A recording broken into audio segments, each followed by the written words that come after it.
एक लड़की गलती से एक आइलैंड पर पहुंच जाती है जहां पर कुछ ऐसे खतरनाक किस्म के क्रिएचर्स पाए जाते हैं जिन्हें देखकर उसके होश उड़ जाते हैं।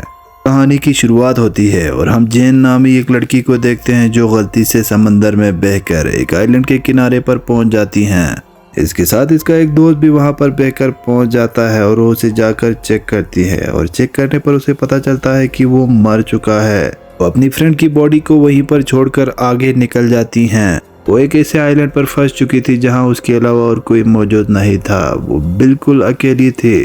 खैर वो आगे जाकर इस आइलैंड को एक्सप्लोर करने लगती है और वो देखती है एक दरख्त पर कोई चीज टंगी हुई है। करीब जाकर देखती है तो उसे पता चलता है कि वहां पर एक लेडीज बैग लटकाया हुआ है और जब वो बैग खोलकर देखती है तो उसमें उसे एक मेडिसिन मिलती है जिसके ऊपर 1984 की डेट लिखी हुई थी। उसे उस बैग में एक माचिस मिलती है जिसे वो अपने पास रख लेती है। इसके अलावा भी उसे कुछ सामान मिलते हैं लेकिन वो उसकी ज़रूरत की नहीं होती। इसके बाद वो वापस उस आइलैंड के किनारे की तरफ चली जाती हैं। रास्ते में उसे एक गिरा हुआ पेड़ दिखती है जो अंदर से खोखला होती है और वो प्लान बनाती है कि रात वो इस खोखले पेड़ के अंदर गुजारेगी। इसके बाद वो उस आइलैंड के किनारे पर पहुंच जाती है और वो देखती हैं कि काफ़ी सारी मछलियाँ किनारे पर मरी पड़ी हैं। वो उनमें से अपने खाने के लिए कुछ उठा लेती है और अंदर की तरफ चली जाती हैं। जाते वक्त रास्ते में वो 3 लोगों की कब्र देखती हैं जिसे देख वो अपनी फ्रेंड को भी दफनाने का सोचती है क्योंकि उसकी बॉडी भी काफ़ी ख़राब होने लगी थी। इसके बाद वो अपनी फ्रेंड को दफना लेती है। अगले दिन वो ये देखकर हैरान हो जाती है कि उसकी फ्रेंड की बॉडी को बाहर निकालकर आधा खा लिया है। वो ये देखकर काफ़ी डर जाती है और उसे लगने लगता है कि इस आइलैंड पर कुछ खतरनाक किस्म के जानवर मौजूद हैं। इन्होंने उसकी फ्रेंड की बॉडी को खा लिया है और अपने लिए वो एक लकड़ी का हथियार बना लेती है ताकि वो जानवर उसके सामने आए तो वो उस लकड़ी के हथियार के साथ वो खुद को प्रोटेक्ट कर सके। इसके बाद हम देखते हैं कि वो आग जलाती है और उस हथियार को अपने हाथ में लिए उस जानवर का इंतजार करने लगती है। रात गुजर जाती है लेकिन वो जानवर नहीं आते। अगले सुबह जेन फिर से समंदर के किनारे पर पहुंच जाती हैं। वहां से वो समंदर के ऊपर तैरती हुई कुछ चीज देखती है और करीब जाने पर उसे पता चलता है कि वो एक ब्रीफकेस है और वो नीचे पानी में देखती है तो उसे 2 होल नजर आते हैं लेकिन वो उस ब्रीफकेस को लेकर वापस किनारे तक आ जाती है। ब्रीफकेस में कुछ कपड़े और जूते होते हैं जिन्हें वो पहन लेती है। इसके बाद रात हो जाती है और जेन उस ब्रीफकेस को फिर से चेक करने लगती है और उसे उसमें कुछ फोटोज मिलती हैं जिन्हें वो देख ही रहा होता है। इतने में उसके ऊपर से एक प्लेन गुजरता है जिसे देख जेन अपना फ्लेयर गन निकालता है और उसे फायर करता है लेकिन वो उसे नहीं देखते क्योंकि वो लोग काफ़ी आगे निकल चुके थे। इतने में उस फ्लेयर गन की फ्लेयर नीचे आ जाती है और उस फ्लेयर की लाइट में जेन एक अजीब सा क्रिएचर देखती है जिसे देख वो काफ़ी डर जाती है और भागती हुई आइलैंड के अंदर चली जाती है और वो वहाँ पर छुप जाती है। इतने में वो क्रिएचर भी वहाँ पर पहुँच जाता है और जेन को ढूंढने लगती हैं लेकिन जेन कहीं पर छुप कर रहती है जिसकी वजह से वो क्रिएचर उसे नहीं देखती। फिर रात गुजर जाती है। अगली सुबह जेन फिर से उन फोटोग्राफ्स को देखने लगती हैं। उन फोटोग्राफ्स में एक फोटो को देखती है जिसके बैकग्राउंड में एक अजीब सा क्रिएचर होती है।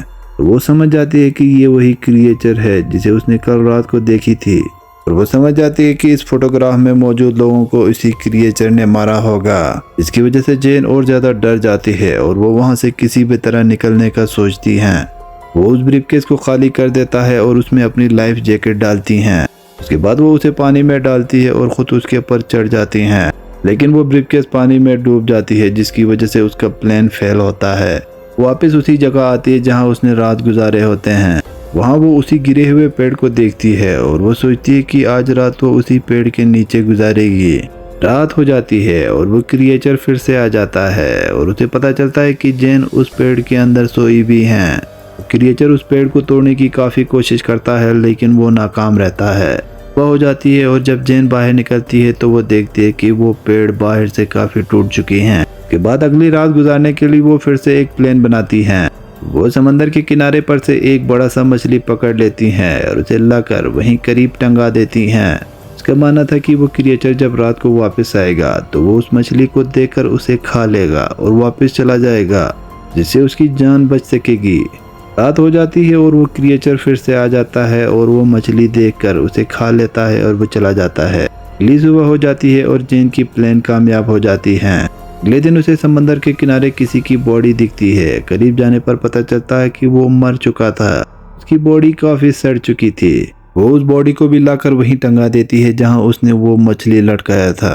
वो आज की रात गुजारने के लिए अपने लिए एक गड्ढा खोदती है और वो उसमें छुप जाती हैं। उसके बाद हम देखते हैं कि रात हो जाती है और जैन उसी गड्ढे में छुपी होती हैं और वो क्रिएचर फिर से आ जाता है। जैन उस क्रिएचर को पहली बार काफी करीब से देखती हैं। वो क्रिएचर काफी खौफनाक होता है जिसकी वजह से वो काफी डर जाती हैं। उसके बाद हम देखते हैं कि वो क्रिएचर उस बॉडी को खा लेता है और वो वहां से चला जाता है।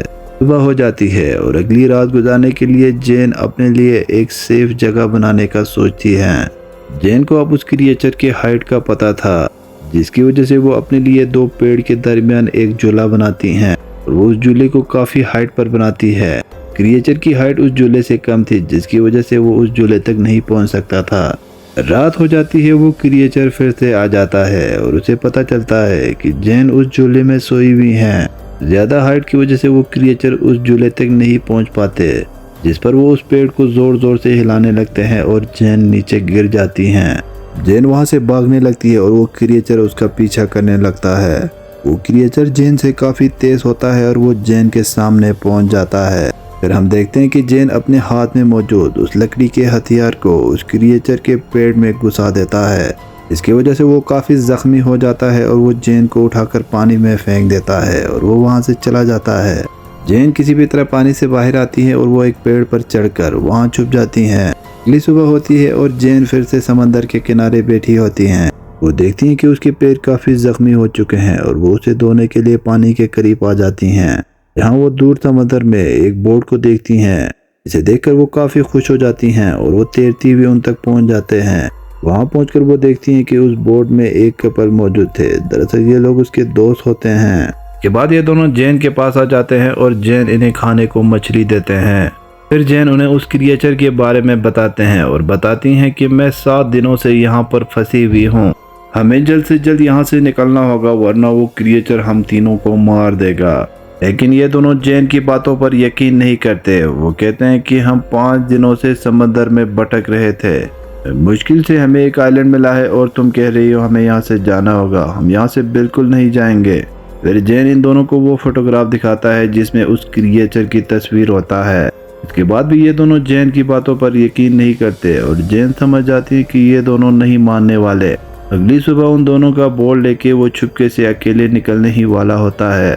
इतने में वो दोनों वहां पहुंच जाते हैं और जैन के सर पे चप्पू से मारकर उसे बेहोश कर देती हैं और उसे लाकर बांध देते हैं। रात हो चुकी थी। जैन इन दोनों को उसका हाथ खोलने को कहते हैं, लेकिन ये दोनों नहीं खोलते। इसके बाद वो लड़का जैन के पास ही रहता है, लेकिन वो लड़की टहलते टहलते समंदर के किनारे पर पहुंच जाती है। वो टहल ही रही होती है। इतने में वो क्रिएचर पानी से निकलती है और उसके ऊपर हमला कर देता है। उसकी आवाज सुनकर वो लड़का भी वहाँ पहुँच जाता है, लेकिन वो क्रिएचर उसे मार देता है और अपने साथ ले जाता है, जिसकी वजह से वो लड़का काफी डर जाता है। वो एक पेड़ पर चढ़ जाता है। ये देखकर जैन उस लड़के से कहते हैं कि दिन को वो क्रिएचर नहीं आते, वो रात को ही आते हैं। तुम नीचे उतर जाओ, तुम्हें कुछ नहीं होगा। जैन के कहने पर वो नीचे आ जाता है और वो काफी डरा हुआ होता है। इसके बाद जैन उसे कहता है हमें जल्द से जल्द यहाँ से निकलना होगा। इस बार वो लड़का भी मान जाता है, क्योंकि अब वो काफी डरा हुआ था। वो दोनों यहाँ से निकलने से पहले अपने खाने के लिए कुछ फिश और नारियल अपने साथ लेते हैं। इसके बाद उस राफ्टिंग बोट को पानी में डालते हैं और दोनों उसमें बैठ जाते हैं।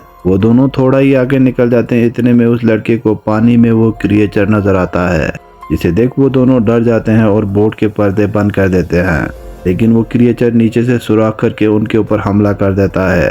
वो लड़का फायर गन से उस क्रिएचर पर हमला करता है, लेकिन उस पर कोई असर नहीं होता। इतने में वो क्रिएचर जैन को पकड़ लेता है और पानी के अंदर अपने साथ ले जाता है। पानी के अंदर जैन अपने जेब से एक चाकू निकालता है और उस क्रिएचर को मारने लगता है। इतने में वो लड़का भी जैन को बचाने के लिए पानी के अंदर कूद जाता है। इसे देख वो जैन को छोड़कर उस लड़के को पकड़ लेता है और वो अपने साथ उस हॉल में ले जाता है। जैन किसी भी तरह तैरते तैरते फिर से उसी आइलैंड पर पहुंच जाती हैं। उस क्रिएचर ने जैन के दोनों साथियों को मार दिया था, जिसकी वजह से वो उस पर काफी गुस्सा होते हैं और उसे मारने का प्लान बनाती हैं, जिसके लिए वो वहाँ मौजूद काफी सारी लकड़ियों से नुकीली हथियार बनाने लगते हैं। वो उन हथियारों को और ज्यादा नुकीला बनाने के लिए उन कंकाल्स का इस्तेमाल करते हैं जो उस आइलैंड पर दफनाए हुए होते हैं। वो उनकी मदद से काफ़ी नुकीली हथियार बनाते हैं। उसके बाद वो उस क्रिएचर को आग में जलाकर मारने का प्लान बनाती है, जिसके लिए वो कुछ लकड़ियाँ और जाड़ इकट्ठा करते हैं और उनका एक सर्कल बनाता है। फिर वो छुप कर बैठती हैं और रात होने का इंतज़ार करती हैं, और रात हो जाती है और वो क्रिएचर वहाँ आ जाता है। प्लान के तहत वो उन झाड़ियों में आग लगा देती हैं और वो क्रिएचर आग में फंस जाता है। इतने में जेन आके उन नुकीली हथियारों से उस क्रिएचर पर हमला कर देता है।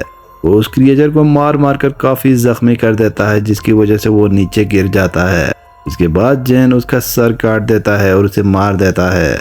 उस आग की वजह से पूरा आइलैंड जलने लगा था, जिसकी वजह से काफ़ी बड़ा धुआं निकलने लगा था। इतनी बड़ी धुआं को देखकर कोई न कोई जेन को बचाने ज़रूर आएगा। इसी के साथ ये मूवी यहीं पर ख़त्म हो जाती है। दोस्तों, अगर आपको ये वीडियो पसंद आए तो चैनल को प्लीज़ सब्सक्राइब करें।